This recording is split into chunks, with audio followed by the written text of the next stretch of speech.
A sacred relic stolen outside of a Manhattan church as Catholics were on the street evangelizing. I'm Tim Harfman, and I'll have more. A new Catholic school is being created in Bay Ridge. The Brooklyn Diocese says it's an exciting model for the future. Big impeachment news on Capitol Hill. A sharply divided House is signing off on new rules for the investigation, while President Trump calls it an attempt to destroy him. He served his country and now he's serving God. I'm Emily Druby, and coming up I'll introduce you to a Brooklyn priest who's also a veteran. There's a lot of news to cover, and it starts right now.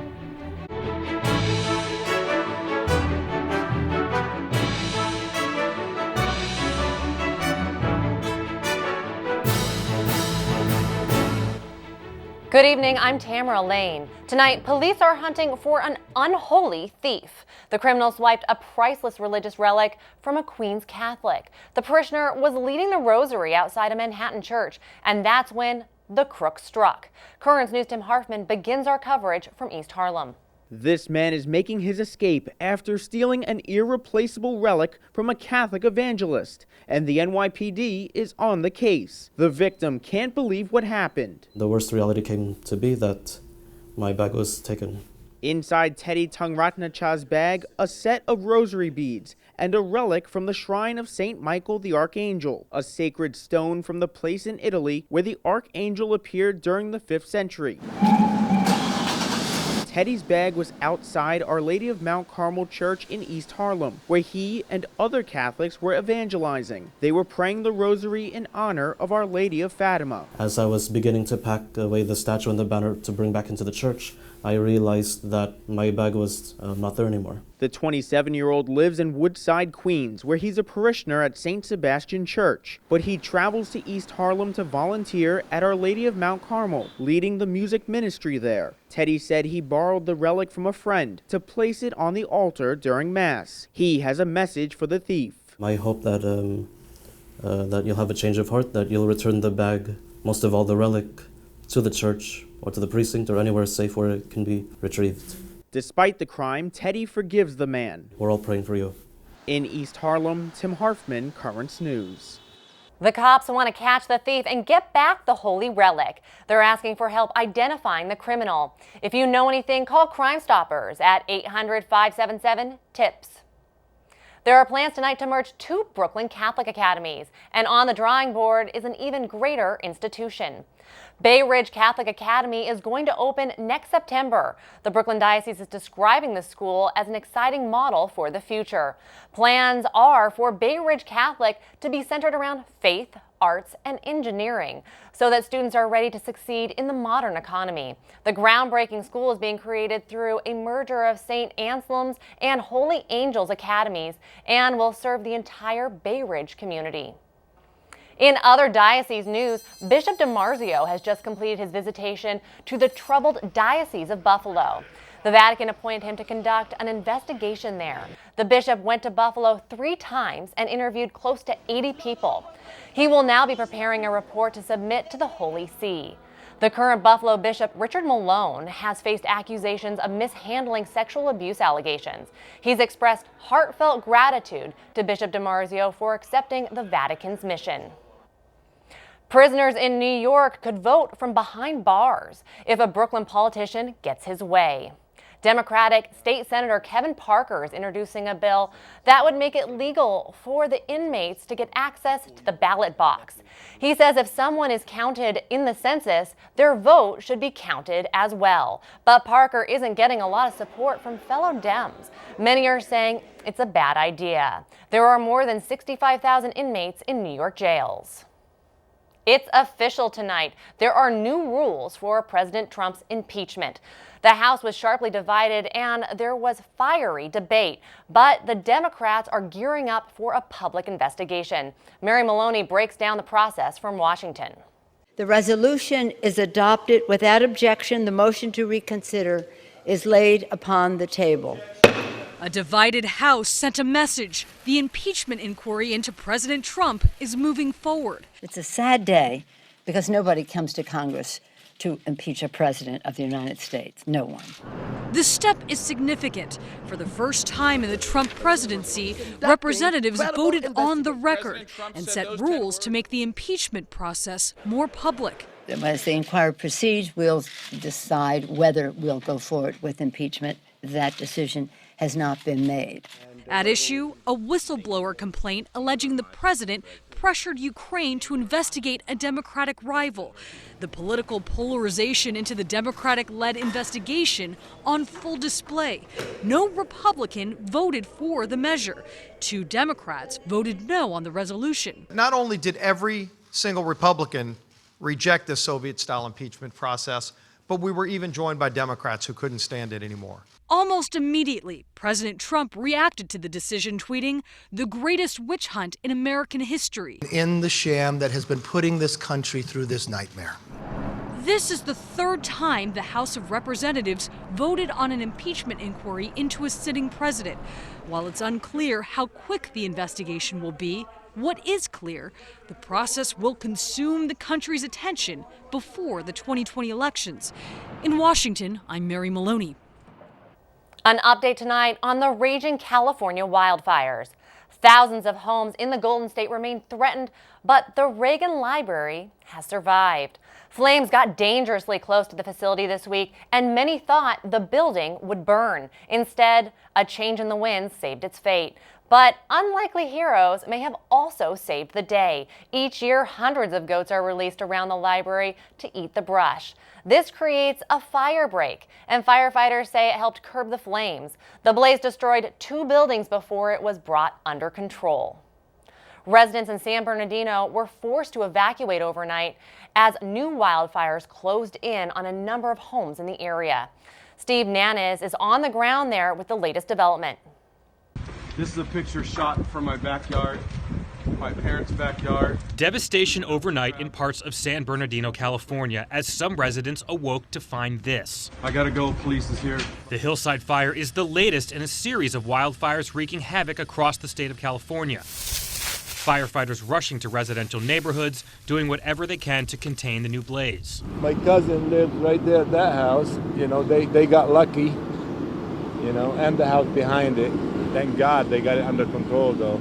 The fast-moving fire consumed at least 6 homes and at least 2 other buildings in San Bernardino County, according to officials. The speed of the fire underscoring the importance of staying alert. If folks don't evacuate when we ask them to, it'll be very difficult to try to get them out when the fire is moving toward their homes. And another new blaze, the 46 fire, destroying homes in Riverside County. The local high school has been opened as an evacuation center. All across the state, officials making some headway, but another round of strong winds threatening to pose new challenges. The weather is going to be a challenge to us today. We're still expecting 20 to 30 mile an hour winds. California Governor Gavin Newsom says the federal government is assisting and urges all residents to remain alert. Steve Nanis, Currents News. U.S. bishops are calling for prayers and financial support for the victims. Bishop Frank Duane heads up the conference's Committee on Justice and Human Development. He's saying, "I encourage all appropriate public parties and the faithful to be generous in their financial support of these recovery efforts. Let us all pray for the safety of those affected and their property." He also said that the nation's bishops are joining in the heartfelt prayers already being offered by California's bishops. Don't count out Hillary Clinton for making another run at the White House. Husband Bill hinted at that possibility at an event alongside Supreme Court Justice Ruth Bader Ginsburg and Hillary. I'm the only one that's not running for anything, and ever, or at least she may or may not ever run for anything, but I can't legally run for president again. Bill also admitted he subjected Justice Ginsburg to an abortion litmus test. He wanted to be sure she was, quote, Simon pure in her support of the procedure before he named her to the high court. There's a lot more news headed your way. Panic and death aboard a passenger train when it's engulfed in flames. The reason why the fire started and how it could have been avoided. U.S. troops are rolling into Syria after others pulled out. The convoy's mission is to keep a critical resource out of ISIS hands. And a Navy veteran in the Brooklyn Diocese also wears a collar. Tonight he talks about being part of the fastest growing group in the military. Do you have a story idea or want to share a tip? Email us at newstips@desalesmedia.org or call our 24-hour number, 718-517-3122. We'll be right back.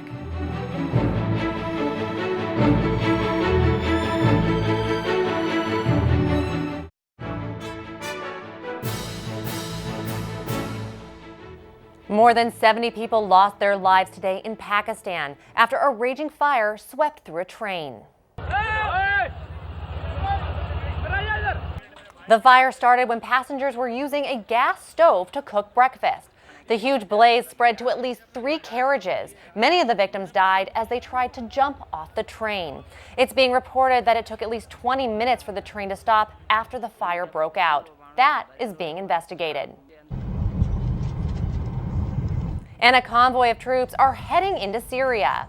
They'll be protecting oil fields so they don't fall into the hands of ISIS.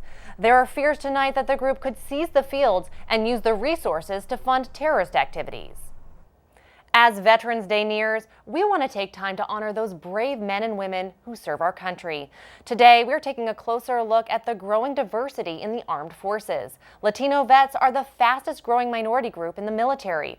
Currents News' Emily Drewby has the story of how one vet's experience was shaped by both his faith and Hispanic heritage. Of heaven and earth. As a newly ordained priest, Father Edwin Ortiz spends his days serving God, but he used to serve his country. I had always had that desire of being in the military. He spent 3 years in the Navy as a hospital corpsman. He was deployed to Japan. You're walking up to the ship and it's huge. Father Ortiz is part of the changing landscape of the U.S. military. Each year, it becomes more diverse. Hispanics in particular are the fastest growing minority population. The most recent statistics show 6% of U.S. military veterans are Latino, and that number is expected to double by 2024. Being in the military, you become part of this big family who's going to challenge you. But they're going to challenge you not to demean you. They're going to challenge you to help you grow. Father Ortiz encourages other people in the Latino community to join the military. But one of his biggest challenges while deployed, finding time to practice his faith. It really showed me what my life would be like without God. And it was a life he didn't like. Father Ortiz decided to re-enter the seminary. He was ordained in June and now serves at St. Athanasius in Bensonhurst alongside another veteran. We share that bond. Deacon Anthony Mamalidi spent over 30 years in the Army. Both he and Father Ortiz say there's a lot of similarities when it comes to serving God and country. We're called to be selfless servants. We're called to give our lives for a cause greater than ourselves. That desire to serve that really came while working those humanitarian projects with the Marines. He might be done serving his country, but he'll never be done serving God. In Bensonhurst, Emily Drewby, Currents News. The heroic dog who helped chase down ISIS leader Abu Bakr al-Baghdadi will be making a visit to the White House. That's according to a tweet from the president. Conan was injured in the raid, but he is reportedly doing well and will be leaving the Middle East early next week. President Trump also shared this photoshopped picture of Conan being awarded the Medal of Honor, saying he'll have the live version sometime soon. Over to a story of mercy out of Alabama. Police in one town want to keep drug addicts out of jail. They've started helping people abusing opioids instead of incarcerating them. Martin Savage has more on the story. It's what police officer Christopher Samia didn't do that day in Summerton, Alabama that's remarkable. On the front lines of the opioid crisis in a county with the highest rate of drug overdoses in the state, he's seen a lot in his 20 years on patrol. We worked more heroin overdoses than I can count. When he found a 35-year-old woman at a gas station, disoriented and clearly at rock bottom, he sat on the ground next to her and talked. She had confessed that she had been using drugs and that she had been using drugs for quite some time, and she was going through just a tough time in life. He could have arrested her. He didn't. All my instincts told me that she needed help more than she needed jail. The Mercy Project helps those struggling with addiction get into state or faith-based treatment programs. We're going to help you with your journey until you get on your feet. We want to invest in you. It's the brainchild of Walker County Sheriff Nick Smith. Deputy T.J. Armstrong manages the program. Is starting to understand a little bit more that it's not about just trying to lock people up, but it's about actually helping that individual, especially in small towns. The service is free for any Alabama resident. Amanda Cole is one of the 45 people the program's rescued since January. I've been wanting to get help probably for the past 2 years. Officer Samya doesn't yet know what the future holds for the woman he helped. Would you do it again? I sure would. No question. Well, thinking twice. But he's glad to have a new policing approach. Let's go. Where officers can listen and offer mercy. Martin Savage, Summerton, Alabama. Still to come on Currents News. A woman possibly possessed by a demon is the focus of the CBS TV show Evil. The Catholic priest who's the technical advisor on the program is moments away. Catholic kids in Brooklyn are on parade for Halloween. They're putting on their costumes for a good cause. And please check out one of the latest features in the tablet, the Our Diocesan Family page. That's where you can send in photos of your family receiving certain sacraments, such as baptism, First Communion, confirmation, and marriage. For more information and to submit your pictures, go to thetablet.org/ourdiocesanfamily. We'll be right back.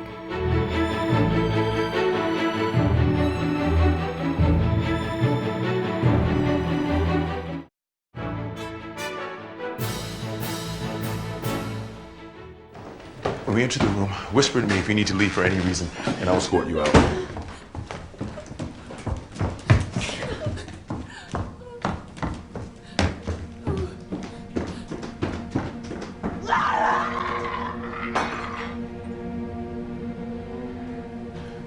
It's okay. That scene is from the new hit CBS TV show, Evil. It's Halloween night. Kristen and David are deciding if an exorcism is needed for a tormented woman. Kristen is a psychologist and David's studying for the priesthood. Joining us just in time for Halloween is the technical advisor on the Catholic faith for the program, Monsignor Donald Sakano. He's also the retired pastor of the Basilica of St. Patrick's Old Cathedral in Manhattan. Monsignor, thank you so much for being with us. It's a pleasure being here. Can you give us a spoiler? What happened at the end of that scene? Yes, confidentiality to the script and to the themes, I don't want to say too much, but you'll see that there's a strain in the program that leads to a discussion between these experts on the power of evil vis-a-vis rationality and science. Did they do an exorcism? They do an exorcism. All they right. do. Well, you're an expert on the issue. Can you tell us, what is it like? Is it like what we see on the TV and in the movies? I just want to start off by saying that every priest and maybe every Christian should be an expert as an exorcist. We think of exorcism drawn, I think, from the drama of a movie that was made popular in the early 1970s, The Exorcist, William Peter Blady's book and then movie. So the spinning of a head of a possessed young girl, the vomit, the colorful aspect rising from her bed. But actually, it's more a blessing than anything. The word exorcism really stems from the most ancient of Christian prayers, where we invite the presence of grace in our lives and ward off evil at the same time. So exorcisms are really rather common.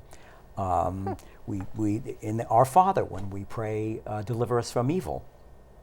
Yes, that's a teeny little exorcism implanted in that prayer, or even the expelling of the essence of a person when they sneeze comes from a very ancient concept of losing part of your essence, and so you say, "Bless you."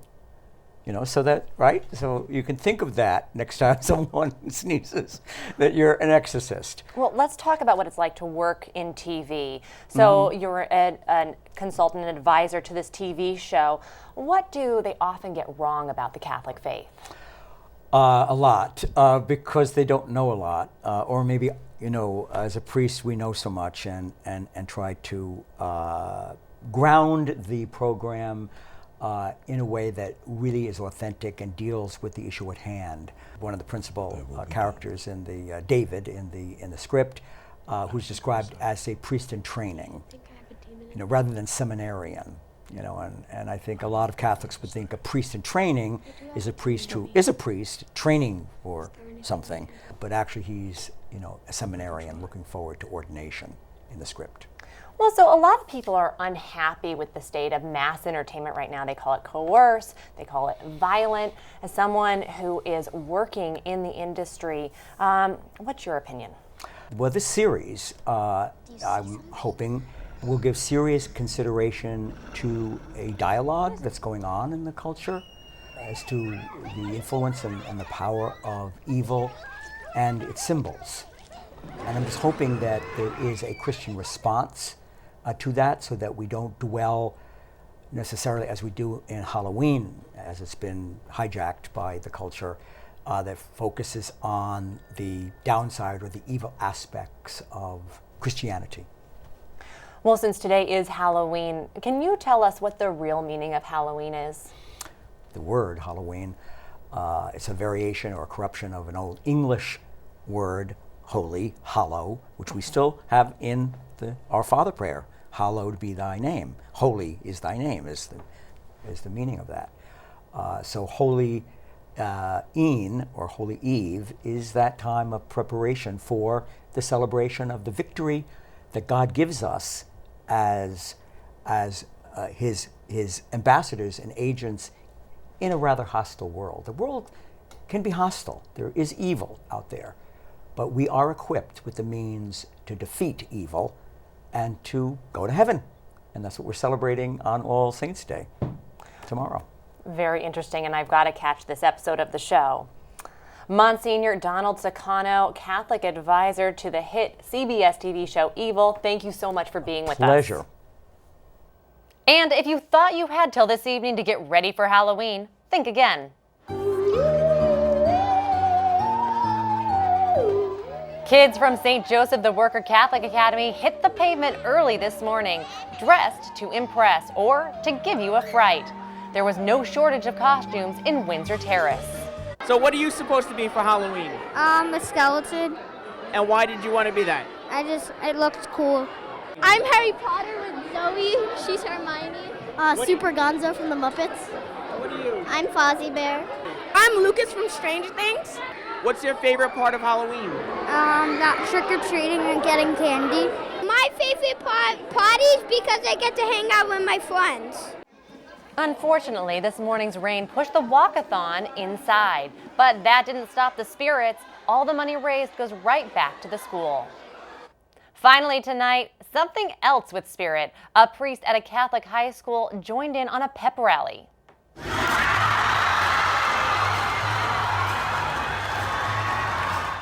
And his moves went viral, moving his hips side to side and not missing a beat. Father Ricardo Rivero had everyone on their feet. He joined students from Fort Lauderdale on the dance floor during a homecoming prep rally. The students have dubbed him the Dancing Priest. That is Currents News. I'm Tamara Lane. Thank you for joining us, because we are putting your faith in the news. Hope to see you again next time, and have a happy Halloween.